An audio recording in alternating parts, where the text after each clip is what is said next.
Hello and welcome to the Monocle Weekly. I'm Fernando Augusto Pacheco, and for today's episode, I speak with hotelier Pierre Bident-Moldeva, owner of La Ferme de Georges and Chez Georges, both in Brazil. We discuss Brazilian hospitality and the magic of the Lençóis Maranhenses. Pierre Bident-Moldeva, what a pleasure talking to you. I know your properties in Brazil for a while. I wrote about, of course, Chez Georges and La Ferme de Georges in Monaco a few years ago, but now I had the pleasure to visit La Ferme de Georges. What a beauty. But I want to know a little bit more about you, Pierre. First of all, where are you from? What's your connection with Brazil, actually? Well, I'm French. I was living in Europe, in Belgium, in Paris, in Berlin for a few years, and after in New York, and with my son, Tadeo. And I wanted to change something in my life. And I always been crazy about architecture and music. At the very beginning, wanted to live in Japan, but it has been too difficult. And finally, I said, why not Brazil? And so we came to Brazil. And I always tell my friends as well, every time I go to France as well, the French, they love Brazilian music. There is a connection there, you know? So I think it's such an interesting connection between both countries in a way. Yes, for sure. There is and this year it's a year of French in Brazil, so there is a crazy connection with France now. And many tourists from France are traveling to Europe, to Brazil now. If you love music, if you love architecture, it's really the place to be in the world today. Because of choro, music in Brazil, it's a perfect place. And tell me, you have two properties, hotels in Brazil, right? One in Rio and one in the state of Maranhão in Atins. Which one came first? I think the one in Rio, right? I'm a kite surfer, so first I wanted to be close on the beach. So start by Atins, Lençóis. But it's being there, it's a paradise, but living there for a long time could be difficult because you are far away from everything. So I wanted to mix and to balance with a place in a city. And so for sure, we decided to come to Rio. So first it was Atins and then Rio. And one thing about Atins, the place is magical. The Lençóis Maranhenses is magical. And it's becoming very popular. It is booming. But you are one of the first, actually, to have a very beautiful property there. Sometimes not so easy to reach, but that's what makes it special as well. So you had your eye on it before, because now, you know, it's in the papers and a lot of people, there are a lot of visitors coming from Brazil and abroad, but you were there before. Yes, at the very beginning, we were almost alone, with the people from the village, but I was even nude on the beach. I was with my dogs. We are without electricity, without bad water.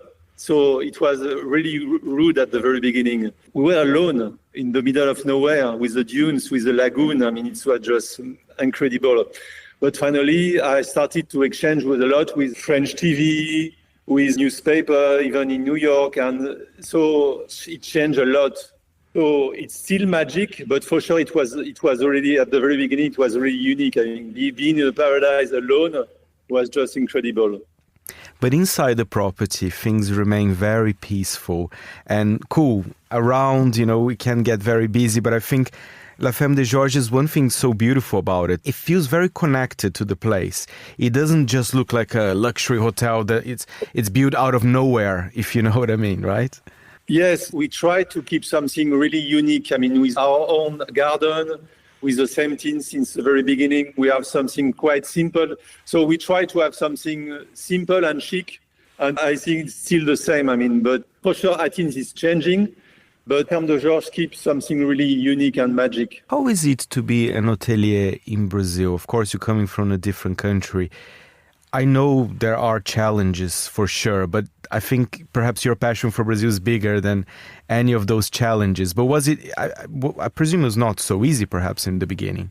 For sure it was not, because I became hotelier by accident. There in Santa Teresa, there were a big party and I came to complain, and a guy was organizing this party. His name was Klaus Endlinger. It was a boss from Design Hotel. So we became friends, and he said, why don't you build an hotel? So I really became an hotelier by accident.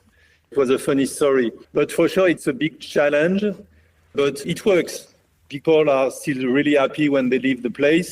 Yes, I mean, it's difficult for sure, because, I mean, again, managing this project far away from us is a challenge.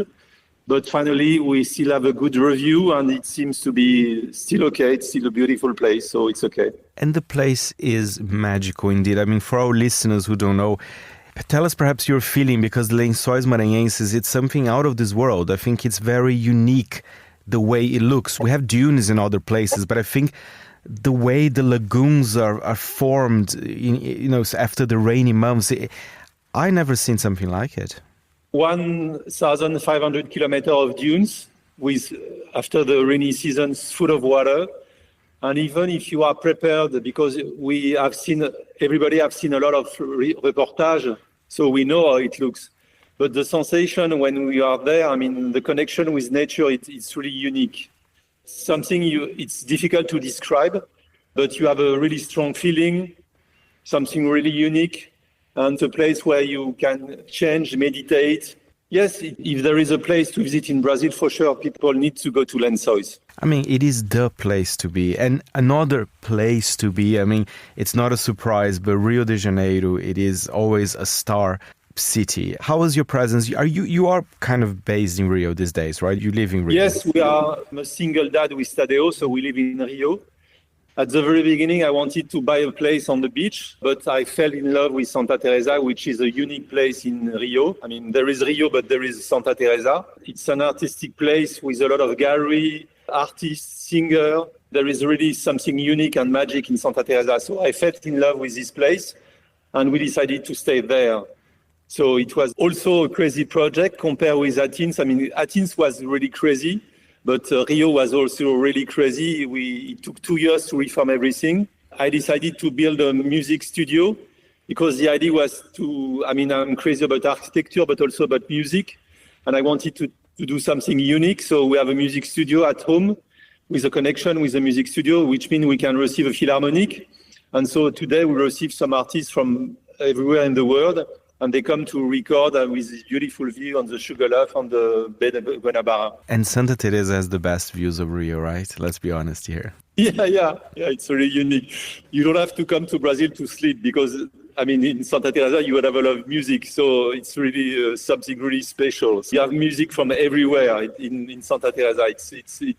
Which creates this magic energy and this unique feeling. Pierre, in terms of your guests, did you notice there even more interest towards Rio? Because I'm just saying purely from my social media. And, I think Brazil still has so much more potential for tourism, but I think we're very much hyped in terms of tourism right now. Did you notice that in terms of the guests that go to Chez Georges, for example? Yes, for sure. But Laetitia, you could say something because Laetitia, she's more involved in this part of the business. So I'm sure she could say something more interesting than me. What I can say is that definitely there is a lot of people listening about Rio nowadays and understanding that this is a place where they could hang out. Part of this problem with mass tourism around Europe as well makes Brazil itself be a great place to visit.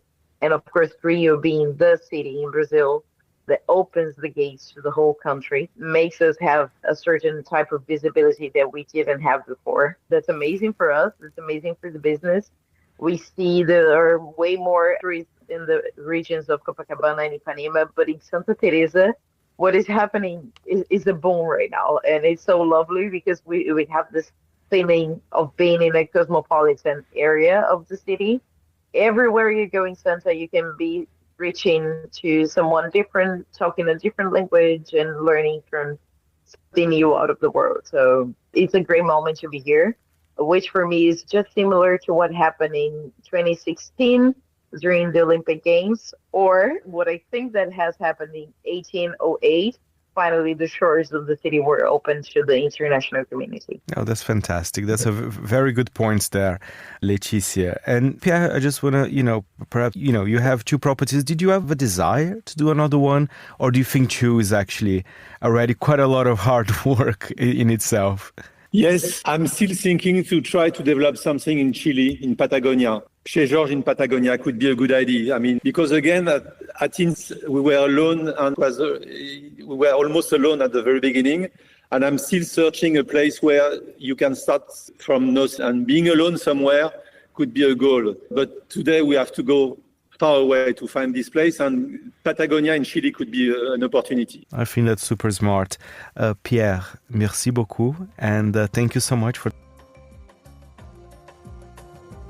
Thank you very much, Pierre. And for more information, go to georges.life. The show was edited by Elliot Greenfield. Thank you for listening.